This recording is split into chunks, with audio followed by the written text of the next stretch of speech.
is one of those techniques that is used across the board in lots of projects. And the Jazz 2 has a number of great stitches that apply to this type of technique. Some of my favorites are stitch number 4. I love stitch number 16. That looks very much like a blanket stitch.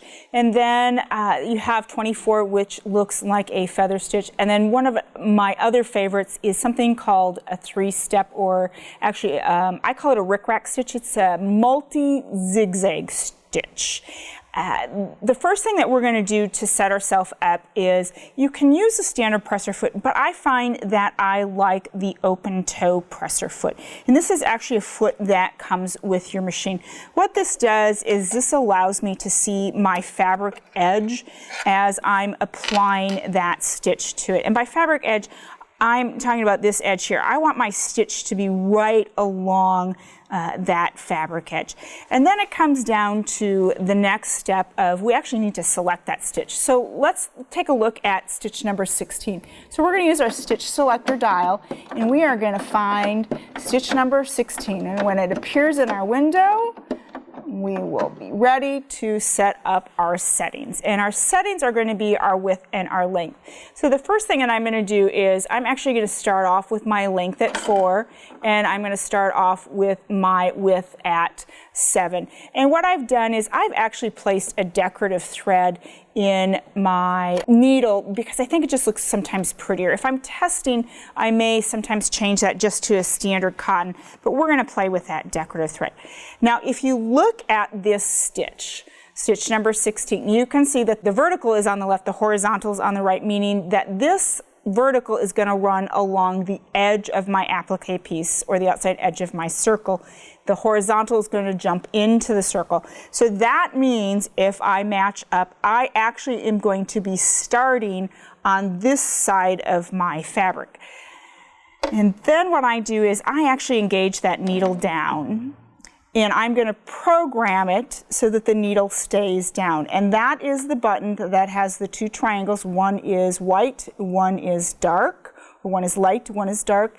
And when you see that green button, that means that you've got that needle to always stop, or you've programmed the needle to always stop in the down position. I'm going to take my first stitch, and you can see my needle stopped down. Now I've done the vertical portion, and you see how it jumped horizontal and in, and then vertical, and now it's going to jump over.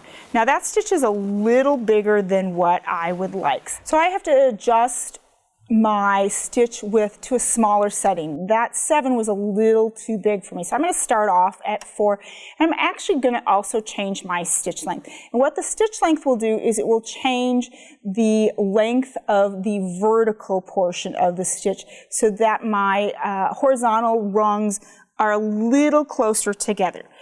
And I'm going to test that.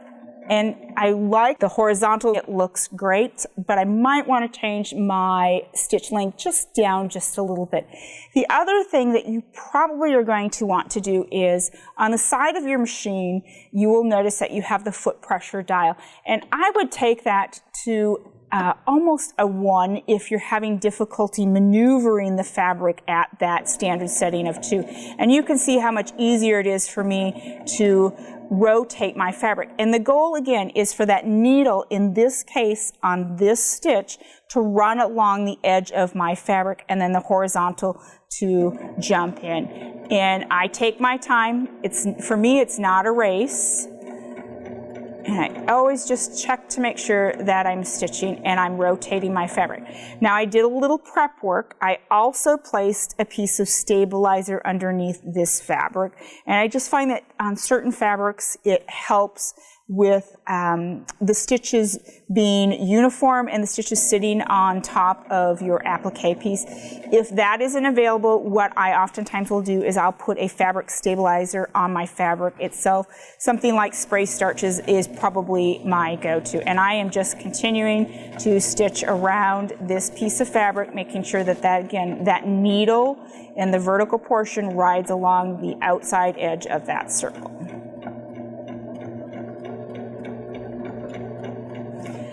Now, we're going to take our needle out of our fabric because we're going to play with stitch number 25. So again, you're going to use that stitch selector dial to take you to stitch 25, and when that appears in that window, we're set to make our adjustments.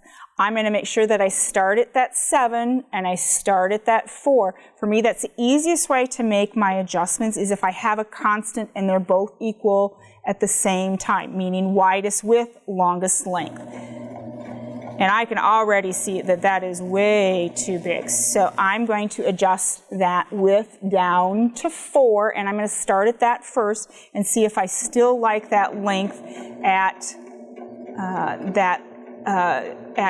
the setting of 4 that I have. It's okay. I actually think I want to widen my width a little bit. And in this case, on this stitch, you want the, because it's a zigzag, you want that point to be hitting that fabric edge. Or you can actually have everything straddle, meaning the stitch straddles the fabric edge. Half of it's on the fabric, half of it's off the fabric. I'm going to take that width up to 5, and I'm going to take my length down to 3. And again, this sometimes comes down to personal preference. Again, creating what I call a stitch library. And that's what I've done here, is I've created a stitch library using these same stitches at various widths and various lengths, just to get an idea of what is my optimum setting that I personally like. And sometimes it's going to change based on the project, based on the fabric too.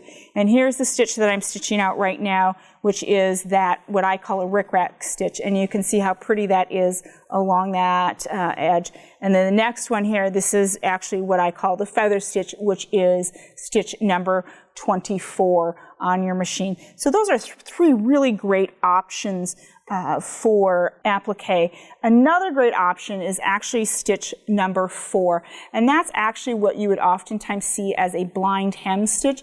But if you change, again, that length and that width, you can see that it almost becomes like a little tick in there.